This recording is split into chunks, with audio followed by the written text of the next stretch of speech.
Some days, when Mother was busy doing other things, I got to spend time with Uncle Henry. We used to do all kinds of things. I especially remember one day when Uncle Henry took me to a park for a children's carnival. There was a lucky dip and candy floss. Now and then, Henry took a drink of something from a paper bag. "It's for my nerves," he said.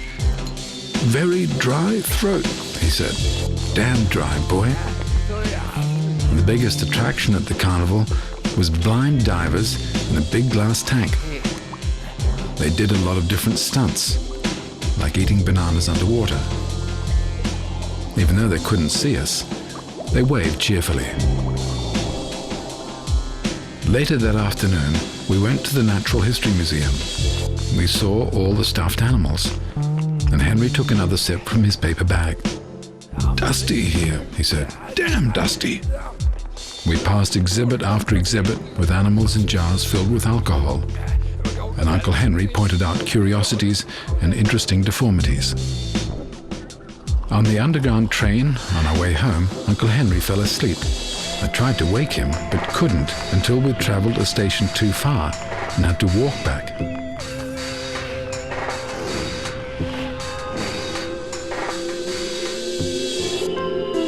That night, I dreamt of Uncle Henry in a large glass jar. He was holding a banana. He was waving at me and smiling.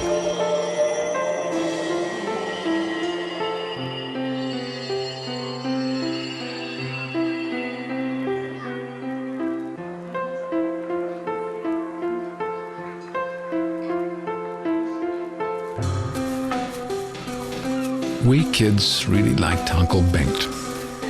He always let us ride on his shoulders. He helped us build tree houses, and he could get chewing gum cheap from a wholesaler. Uncle Bengt was fun, like a dad should be, not like our own dads at all. Every week, Uncle Bengt went out dancing, but without Aunt Gertrude.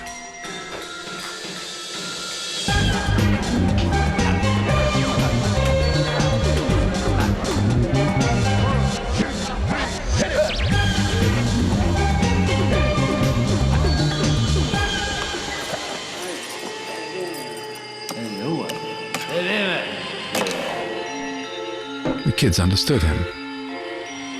Aunt Gertrude was always sullen, but she always had red eyes and bruises on her face.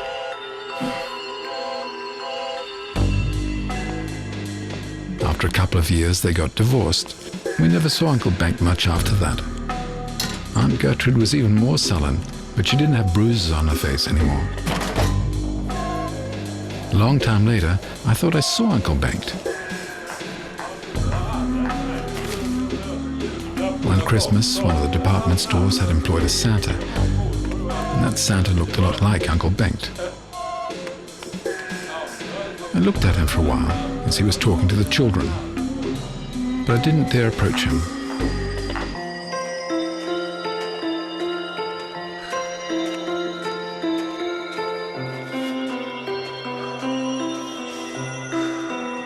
We kids really liked Uncle Bengt.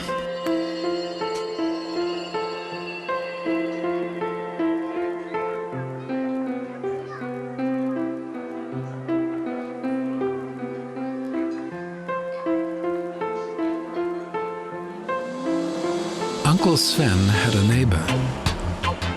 The neighbor and Uncle Sven competed in buying things. When the neighbor bought a flagpole, Uncle Sven bought an even taller flagpole. When the neighbor bought a new TV, Uncle Sven bought a bigger color TV. When the neighbor installed a bird bath, Uncle Sven installed a bird bath twice the size with a power-operated garden gnome. When the neighbor got the neighborhood's first motor-driven lawnmower, Uncle Sven decided to put him in his place once and for all. Uncle Sven's new lawnmower was delivered on a truck. It had a steering wheel and the seat could even go into reverse. he had spent his last pennies getting the best possible. All the kids in the neighborhood had gathered to see Uncle Sven's maiden ride. But he was waiting for his neighbor to show up. But the neighbor didn't even look at the machine. He said he was sorry, but he was in a bit of a hurry to pick up the boat that he had bought. And he drove off. And later, Auntie explained that at that moment, something in Uncle Sven snapped. That whole night, the neighbors heard Uncle Sven's lawnmower.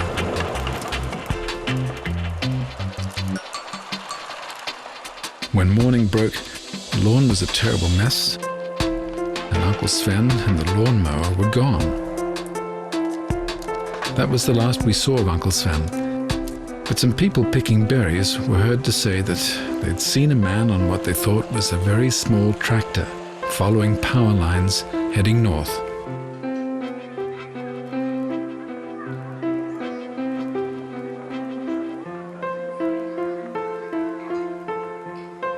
My young cousin Anton loved circuses. One day, an evangelical tent meeting came to town. Anton and his family were passing the park where the tent was being raised for the evening's meeting. "Circus!" Anton cried. No explanation from his parents would convince him that the tent housed anything else. I'm sure his parents were trying to trick him out of a visit to the circus. They decided that the most psychological tactic would be to let him attend the meeting. At the beginning, Anton sat quietly and listened. Organ music was playing, and a man was speaking. When some of the congregation walked up on stage, something strange happened to Anton. He started to twitch. His eyes rolled back in his head, and something white started seeping from the corner of his mouth. Before his parents had time to react, he jumped up screaming onto his seat. "Mene, mene, tekel ufasin," he screamed, jumping to the next bench. "Mene, mene, tekel ufasin." Anton danced around the tent between benches, shouting the same phrase, chased by his mother and his father. Not until they had left the tent did he calm down and then collapsed onto the grass.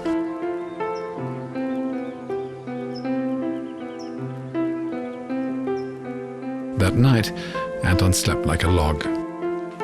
Next morning, he said nothing of what had happened.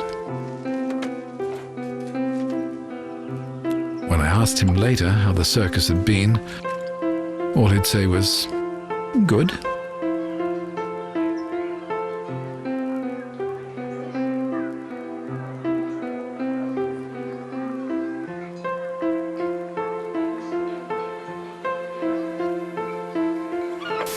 During summers, I used to spend a week or two with my Uncle Börje in his caravan.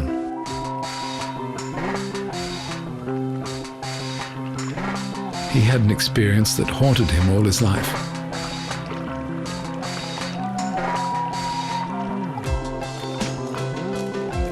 One day on his way home from work, Uncle Börje heard someone shout. He looked up and saw a man waving from a third-floor window. He didn't recognize the man, so he paid him no attention and continued on his way. When he heard a thud behind him and turned around to see the man lying on the sidewalk. The man was still alive, and Uncle Börje leaned over him. But the only thing he could think of to say was, "Did you jump? Or did you fall?" And the man died.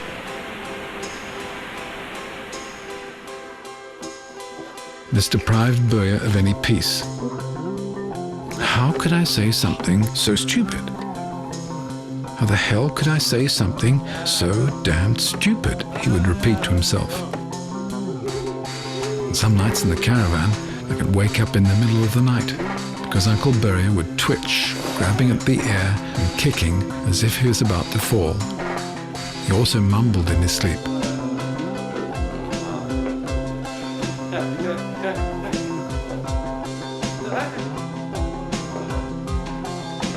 One night I sneaked up to listen and heard him say, "Did you jump? Or did you fall?